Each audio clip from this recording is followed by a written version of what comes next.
To this issue now, activists have been throwing food at famous paintings in some of the world's premier museums. This to draw attention to the climate crisis. In South Africa, we've seen controversial art defaced in the past. But can this kind of action be justified, or is it vandalism? And are there better ways for people to make their voices heard?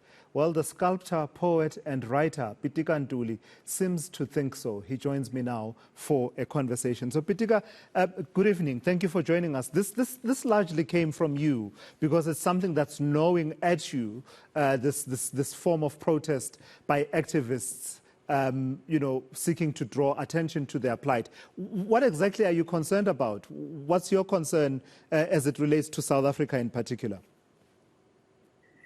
What I'm concerned about is that these people who change themselves to paintings and through, tomato sauce, clearly did not actually even think, properly, because two of the paintings, the one of Van Gogh, sunflowers, and the Argentine Basin by Claude Monet were both environmental things that were put in there by the artist. Then they attack that. That's not the only way of doing it, of defacing works of art, because these are historical relics. They carry history, they carry a lot of ideas and feelings. Yeah.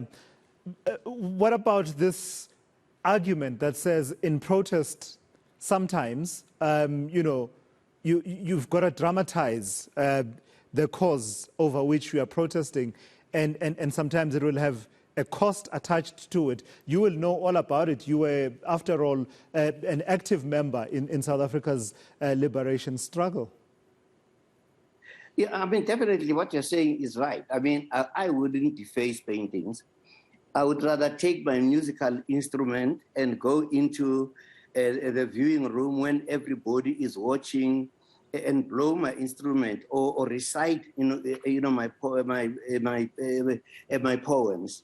Or I would organize, other musicians, all artists in all forms, like we did for anti-apartheid.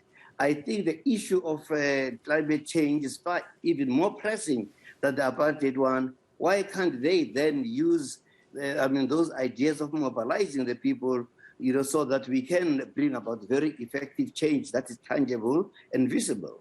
A counter-argument as well, Pitika, might say it's about impact and effectiveness, in that, if you do something that very few people would expect and anticipate, that you would deface art and paintings in this way, you've got attention. And while people are talking about the defacing of the art, the conversation about climate change will invariably happen. Yeah, that's there are those kind of shock effects, but those shock effects are very short-lived. We can only deal with people who have got a sustained interest in recovering eco-viability. Yeah, and this is not new. Even in our shores, we've grappled with this, right? I think it was 2016 when 24 artworks were vandalized and burnt in Cape Town. And then a month later, in the same year, you had the incident at the Center for African Studies also, where there was that vandalism. But of course, there was that Brett Murray painting, The Spear, and how that was defaced.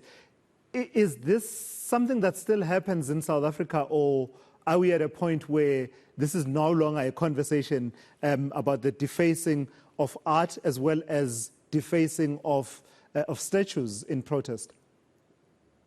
At least on that score, at least in South Africa, there is silence. Although, of course, the issue of statues that are offensive is still upon the boardroom, finding a space in order to put them there, not to deface them and insult the artists that created them. Yeah. And lastly, Pitika, just on the issue of climate change, someone else might even say,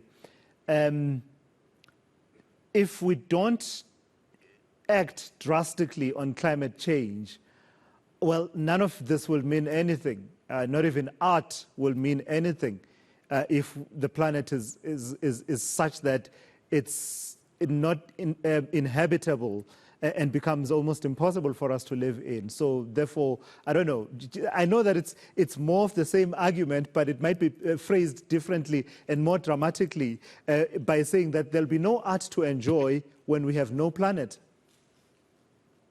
Yeah, there'll be no art to enjoy if there's no planet. And if everybody on the planet is killed and the art exists, then fine, art will admire itself because everything that exists has consciousness. That's what quantum physics teaches me. Yeah. All right, Pitika Ntuli, thank you for raising the debate. It is an apt debate that is taking place on a broader context in the world, but also, of course, with resonance within South Africa as well. That's sculptor, poet, and writer Pitika Ntuli there.